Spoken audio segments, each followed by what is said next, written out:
everybody, and welcome back to another episode of Mike and Beans. I'm Beans, and I'm with Mike. What's up? What's up? Well, we took a little bit of a break. We were both Yeah, busy with school, but now we're back. shit We got happens. time, and there's a lot to talk about. The whole sports world is back up and running. A lot of sports, lots to talk about. So let's get it started. Today is one of Mike's favorite days of the year. College basketball is back tonight. Booyah. We got Yeah, baby. two marquee matchups tonight. We got a Kansas versus Michigan State, and then we got Duke and Kentucky in the State Farm Champions Classic. So it's college basketball is back. Mike loves college basketball, just Hell in yeah. love with it. So Hell what do yeah. you look what are you most looking forward to this year? Yeah. So, for starters, you got to mention the games tonight. The Champions Classic is awesome. You two teams that really underperformed last year in Duke and Kentucky show up. They're completely new teams though. Duke brings in Paolo Banchero, who is a five-star recruit who looks like an absolute star. As much as I hate to say it, this kid looks like he's like that dude. I I really don't like that. I really think Duke's going to be really good this year. I haven't been scared of a Duke team in a little while. Like I wasn't scared of the team last year ever. I was scared a little of the Zion team, but I haven't been really scared of a Duke. But Banchero looks amazing. I like the young point guards they have in Jeremy Roach and Trevor Keels, both from the DMV.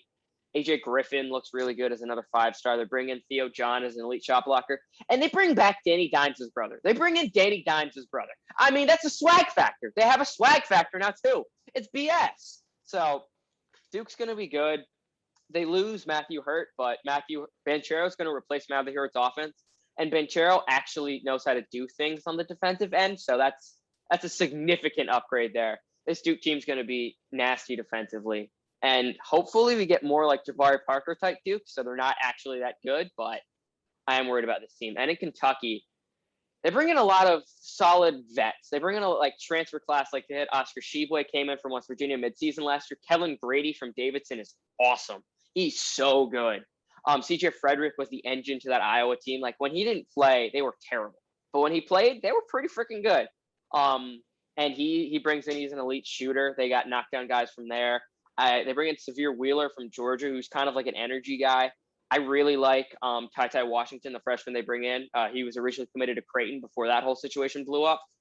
He's also really good. So I think that game's going to be really close and competitive. If I had to pick a side, I think Kentucky's more veteran-led right now.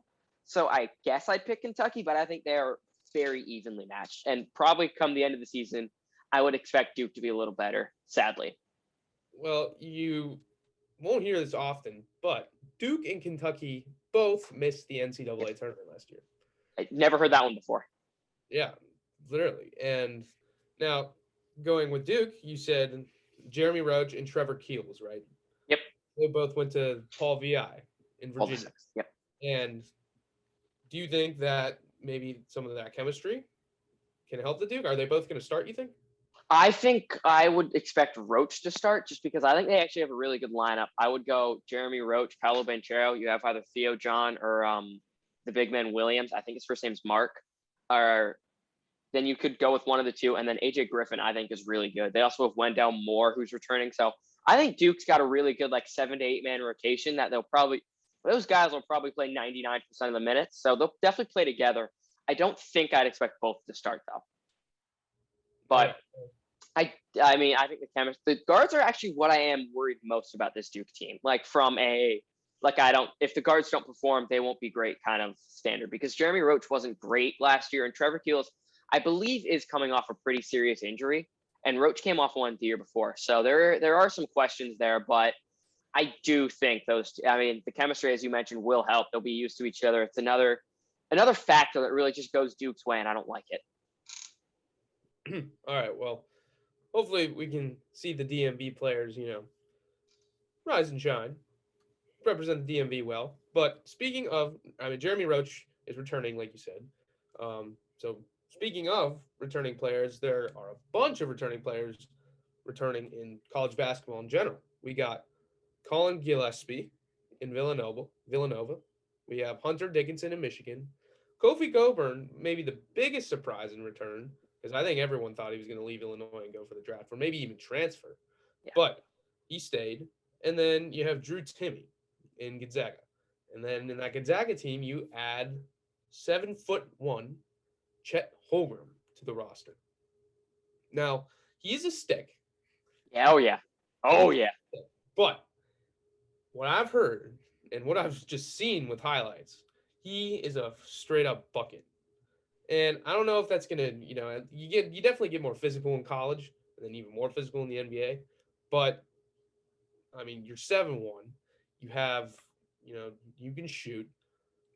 Is this Gonzaga team gonna make another run to the Final Four again? So first of all, you mentioned Chet Holmgren's awesome. They bring back Andrew Nemhard, a guy you're familiar with because he will play at Florida. They bring back Hunter Salas, or they bring in Hunter Salas, also from that, I believe, Minnesota-ish area, legit guard, top 10 recruit in the country. Gonzaga's got a really good team. And I think most people will have them number one. And I had them number one probably until this morning because I have switched and I am all in on this Texas team. All in on this Texas team. I mean, they bring in Chris Beard, who is possibly the best coach in the country. And the roster they have is just loaded. I mean, Beard brought in an elite group of transfers. So what they return is Andrew Jones and Courtney Ramey come back. Neither of which are like really impressive, but both started on the last couple of years' teams, and both are good. Okay, great. You got something there.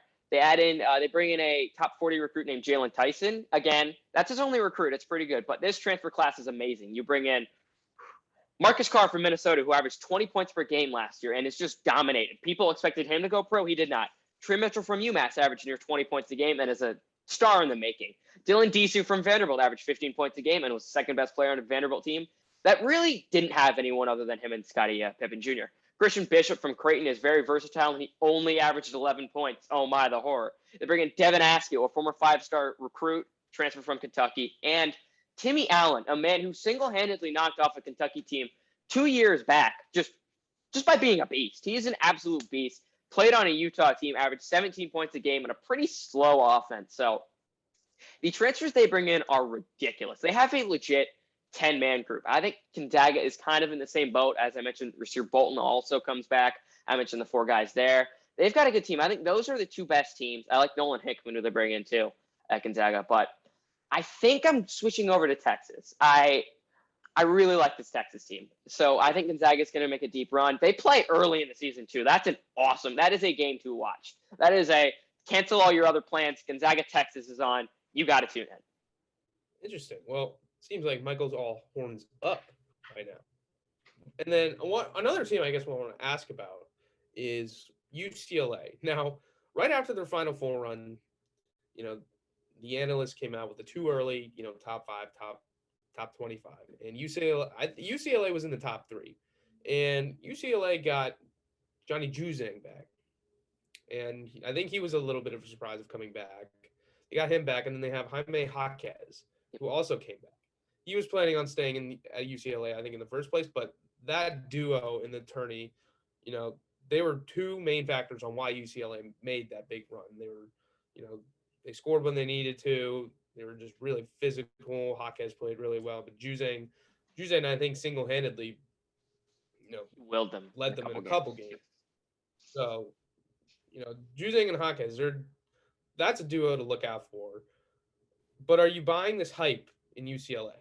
So I think UCLA is like a top 10 to 15 type team, which is really good. Like top 10, 15 is excellent. I think people are a little bit overblowing how good they were in the tournament. They won a couple pretty fluky games, let's be real. But then they put on an absolute clinic and just amazing basketball against Gonzaga, and people brought them up. I have them ranked 7th, so I actually was a little higher than I said it, but people are really projecting them as the second team in the country. I just think that's a little too high. I mean, you mentioned Johnny Juzang, Jaime Jaquez come back. Those guys are awesome. They don't really lose anybody from a team that made the Final Four and put together one of the best basketball games we've ever seen, which is pretty good, in my opinion. And they add in a 5-star Peyton Watson, who is a beast. I mean, he I believe was the number 1 player in California. Don't quote me on that. I'll have to effort that. And they bring in Miles Johnson from Rutgers, who's just a defensive-minded big who really gives them another presence in the paint. He really commands the paint. So they'll be able to have guys running actions outside. And worst case, someone gets in the paint, it ain't easy to score on Miles Johnson. So this team definitely improves from last year. I think people are a little buying too far into how good they were last season because they were on a slump before the tournament.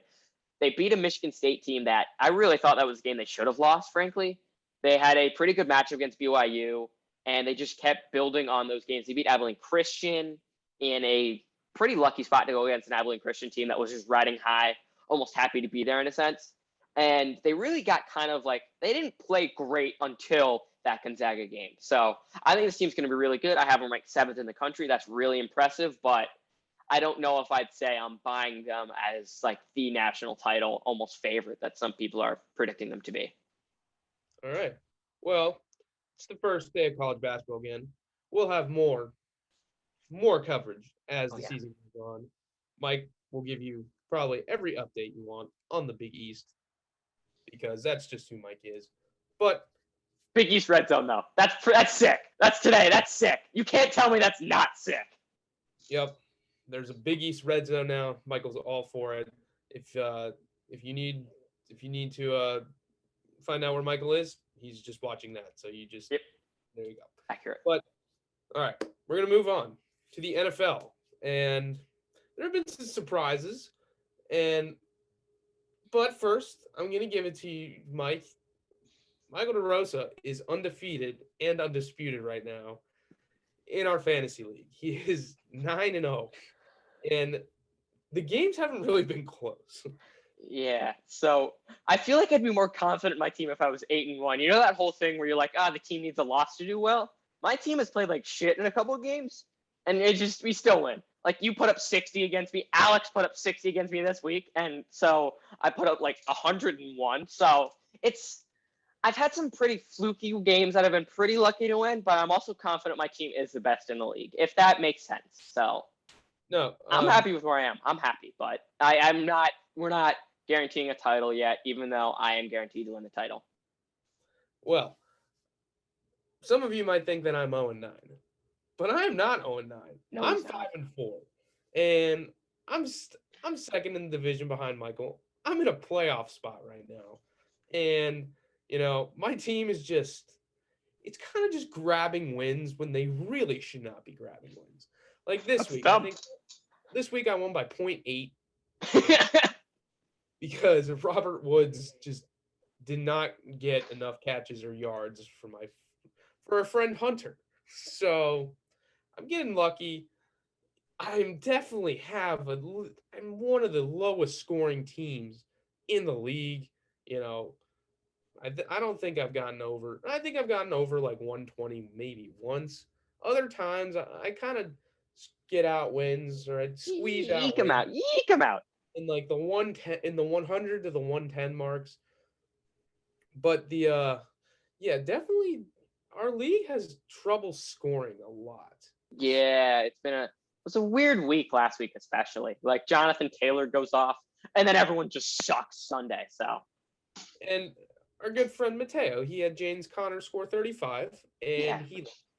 So this year has been interesting, but I probably shouldn't be in a playoff spot right now, but I am. So I'm taking it. I'm riding with it. I'm gonna do my best to make the playoffs. But let's talk about the real season. There have been a little bit of surprises.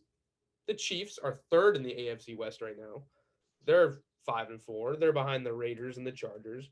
Now, the Chargers, I think the Chargers have definitely played well this year. I think they deserve to be in first. But at the same time, that you look at the Chargers and they probably have some games, or at least three of their losses. Probably one of them should have been a win. I don't think they. I mean, don't get me wrong. I think the Patriots are a good team. I think the Chargers probably should have been the Patriots. 100%. I came hurt. That Chargers win on the road in Kansas City will probably pan out to play huge come down the stretch. But the Chiefs are 5-4. They barely beat a Packers team without Aaron Rodgers, and Jordan Love did not look great.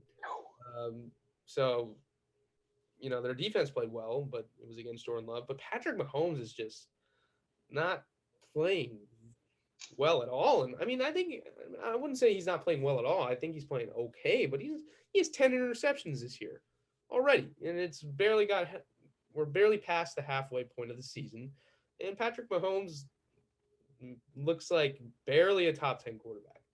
He's not throwing many touchdowns. I mean, he's not really throwing many yards. So have defenses figured him out? Figured him out? I don't know, but I don't know. We'll see. The Chiefs are the Chiefs. They can always seem to turn it around. So you got a surprise? Yeah. So first of all, with the Chargers, they can't stop the run. It just doesn't work. And they signed Dustin Hopkins to be their kicker. He sucks. We know that from experience. He's terrible. So there's always somewhere the Chargers can fall down. The Raiders stink. They've just been lucky. They stink. I mean, the Chargers smoked them Monday night, and that was a great game because the Raiders suck. And with the Chiefs, I think the thing I really want to mention with them is I don't know what the hell's going on. Like, it's really that. It's like, I really want to say something like, oh, this is what's happening. I still believe in the team, but 13 points against that Packers defense is insane. That defense stinks. It's terrible. And they put up 13 points against them. What? Is Mahomes? I feel like Mahomes is almost trying to do too much. He's trying to be like super flashy and go for those stupid no-look passes that SportsCenter loves to highlight when they're incomplete. So I don't know with that, but surprise with me. I've been really impressed with how Jalen Hurts has looked this season. He reminds me of kind of like a younger Josh Allen. That's something I like. I think the Cardinals have been pretty good too. So I don't know. The Cardinals are 8-1, and they played without Kyler Murray last week and still beat the 49ers by 2 scores. Yeah. Colt McCoy, shout out Colt McCoy. Again, horns up. But, James Conner had 173 scrimmage yards and 3 touchdowns. So, are the Cardinals for real? Yes, I think they are seriously. Yeah, they are. The Rams, don't get me wrong, the Rams are a very good team. But the Rams lost to the Titans. And I'm not saying the Titans are a bad team. I think the Titans are very good. But Titans without Derrick Henry and Matthew Stafford did not play well last week. So the Cardinals are doing things right. They're winning when they need to win. And their only loss was against that Packers team on Thursday night. Kyler Murray, he played the whole game, but he got injured. And Murray didn't play exactly too well that game. But I think the Cardinals needed that loss a little bit. Put them back in reality. Okay. Yeah, we were 8-0 at the time, but, it's like your fantasy team. Maybe you want a loss. Well, I don't want to lose. I want to go undefeated and undisputed. But actually, you know what? I thought of a surprise. The 49ers. Kyle Shanahan could shit in a room and think he blessed it with his smell. Oh, my God. Talk about a man that loves himself more than anything else. I mean, Jesus. He could throw up on your floor and think he just blessed you like he's a dog that can just piss anywhere. And, I mean, that man blows smoke up his own ass more than anyone else. I mean, Jesus. He's a fraud. And I've heard all this time, oh, Kyle Shanahan was great. He was the defensive coordinator of the Redskins. He was great. He wasn't. He's the reason RG3 doesn't have a career anymore because he threw him back in like an idiot. And he's going to – look, people who are – Sean McVay can shit on the footballs all he wants. He's earned it. Mike Shanahan, sure, he's earned it. He's an old head coach. LaFleur, he's earned it too. Kyle Shanahan has not earned it. He fucking sucks. He is as overrated as it gets. My God. Well, he's not going for easy 4th downs. He's punting like an idiot. He's playing as cowardly as he can get. He's got a roster that should be good. Look, I like Trey Lance. Jimmy G, I like Trey Lance. I think he's got potential. Jimmy G has not looked good, but still. You have a good group of running backs. You have good wide receivers. Brandon Ayuk, Greg Kittle. I mean, his real name's George, but I call him Greg. And Deebo Samuel are a good group of wide receivers. That team should be a good offense. They're not. That defense should be good. They're not. I don't know how that team is 3-5. It's impressive how bad they are. And Kyle Shanahan still thinks he can shit in a room and it smells perfect. He can just leave a shit in a toilet and say, I've freshened up the room. No, you haven't, Shanahan. You suck, dummy. Well, yes, the Niners have probably been one of the biggest surprises. 3-5. Frauds. Yes, 3-5. They're in a tough division, but that Colt McCoy, you're gonna lose to Colt McCoy. Blown up by Colt McCoy. It wasn't just a loss. He dropped like 80 on them. Colt McCoy. He hasn't done that since his Texas days. He looked better there than he did in half of his college career, which is insane. Right. James Conner hasn't done anything in 3 years, and he's getting 9,000 yards. But sure, Kyle Shanahan's still great. Oh, fuck that guy. Speaking of overrated teams, please tell me the Buffalo Bills are not overrated because they lost to the Jacksonville Jaguars on Sunday. And that was an atrocious game for one of the Josh Allens, the Bills' Josh Allen. He played terrible. Like, he was making terrible. He made terrible throws, terrible interceptions. You got to protect the ball, and he just didn't do that. He was the favorite for MVP about a week ago, and now it's Tom Brady. But I'm not saying Josh Allen is not going to win MVP now, but you lose to the Jacksonville Jaguars. It's embarrassing. It really is. So the Bills could probably be running away with this division right now. I'm not saying the Patriots are a bad team. The Patriots are a little bit surprised. I think Mac Jones has been playing very, very Oh, well. I would disagree. Mac Jones has just been bleh. It's just the defense has been really good and they're running the ball well. Mac Jones is as bleh as it gets.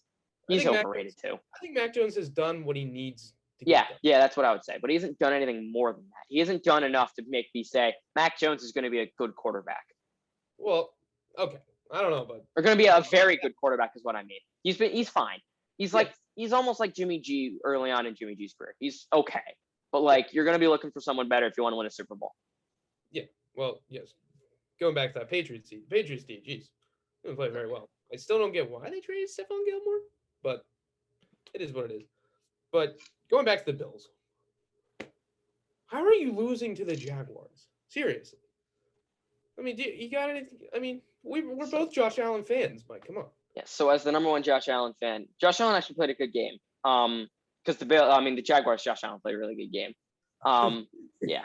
But when you think about it, I think it should be illegal to have a player on the other team's defense have the same name as the quarterback. I mean, that's clearly what threw him off. Let's not act like it was anything else. Let's not act like Josh Allen played a bad game. He was just thrown off by another guy on the field that had the same name as him, and he had to make him look good. Let's be real. Josh Allen's still the best quarterback in this league. Josh Allen's awesome. He just needed to make another guy look good, and that's what he did. So he's going to come back out of the bye. Or do they have a bye this week or not? I don't know. Whatever happens, whoever they play this week, spank them. Bills by 50. People doubt the Bills, and then the Bills just smoke teams. And that's what's going to happen this week. I don't even know who they play, but whoever they play, Josh Allen's coming out. He's going to show you, I actually am good. It's just the NFL should make a rule that, has any player named Tom Brady been on the defense against Tom Brady? No, because the NFL's protecting him. They didn't protect Josh Allen like they should do with their stars. You're not seeing a Patrick Mahomes on the freaking football's defense. No, but he has to go against a guy named Josh Allen. That should be illegal. Josh Allen's still the GOAT. It could be wrong. I think the Bills play the Jets this week. Oh, yes, you are right. I have the Bills being fantasy. That you're right. Bills by 50.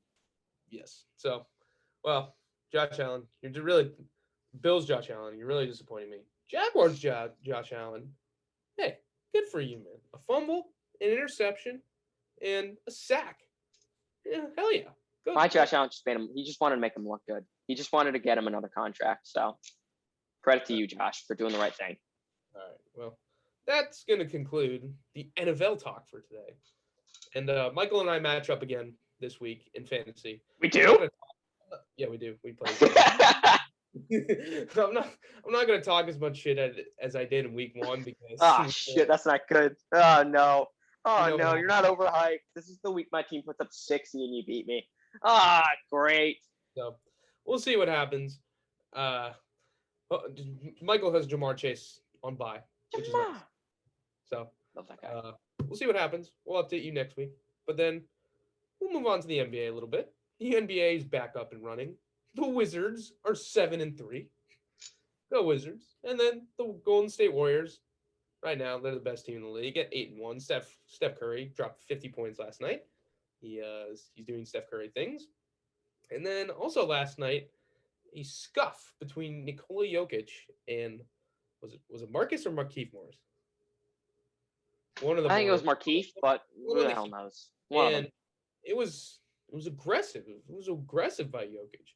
So one of the Morrises kind of intentionally fouled him a little hard, but then as one of the Morrises turned their back, Jokic went up and shouldered him and sent the Morris to the ground. Now, Morris was on the ground for about a minute and a half. I think he was overdoing it a little bit, but it was fine. But I think Jokic is definitely going to get suspended for it. Probably maybe a game or two, but it's very unlike. I mean, Jokic is definitely an aggressive player. I don't think you want to mess with him when he's mad, but it's very unlike Jokic. So that's what's going on in the NBA right now. It's funny. Jokic is one of like those actual guys who would actually show up and do something like that. But when you watch him play, he plays like the most patient European, non non fight someone guy like possibly ever. He is slow. He doesn't move like particularly great. He doesn't do anything particularly strong, but he is an excellent passer. He's got a very skill based game. Is what I'm really trying to say. He's very skilled. He's not the kind of guy that you would expect to walk up to a Morris and just give him a fucking firm shoulder like Conor McGregor would. Boom. Yeah. But he did. He did. Hey, Sure. the MVP. The MVP has got some fight moves. There's a reason he's the MVP. He's legit. All right. Well, that'll conclude us on this episode. We got shout outs, though, obviously. My shout out is to the Atlanta Braves. You know, good for the Braves. They won the World Series last week.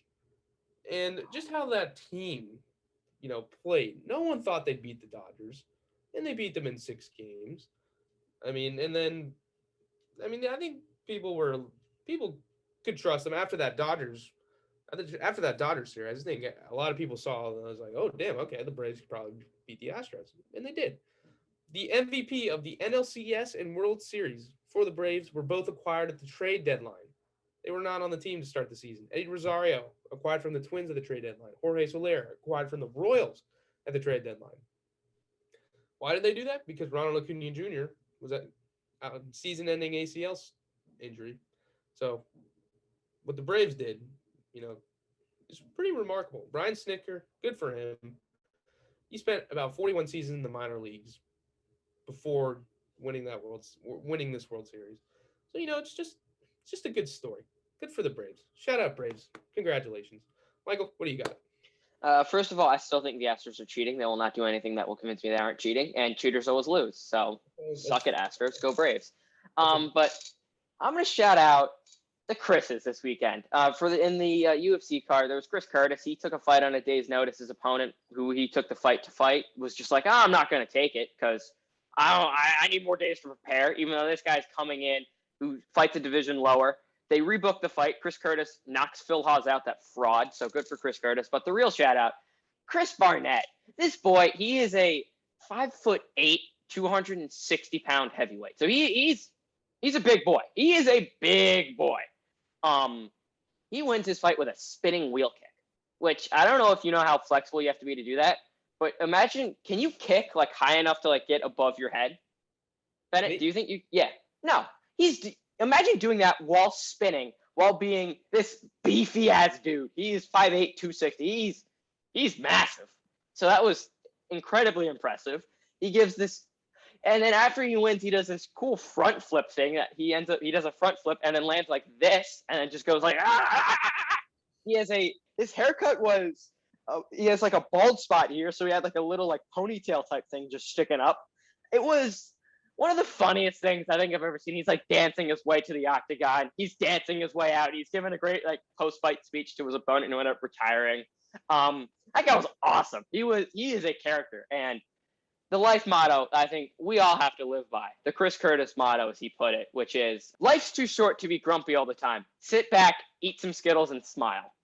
Chris Curtis. So there's the motto. If you take anything away from this episode, just remember, life's too short to be grumpy all the time. Sit back, eat some Skittles, and smile. All right. Well, everyone, listen to that quote because sometimes you need it. Sometimes you need some Skittles. You always got to have a bag of Skittles. There you go. The grape ones suck, though. All right. Well, there you have it, everyone. Thank you for joining us, and hopefully we'll catch you on the next episode. Peace.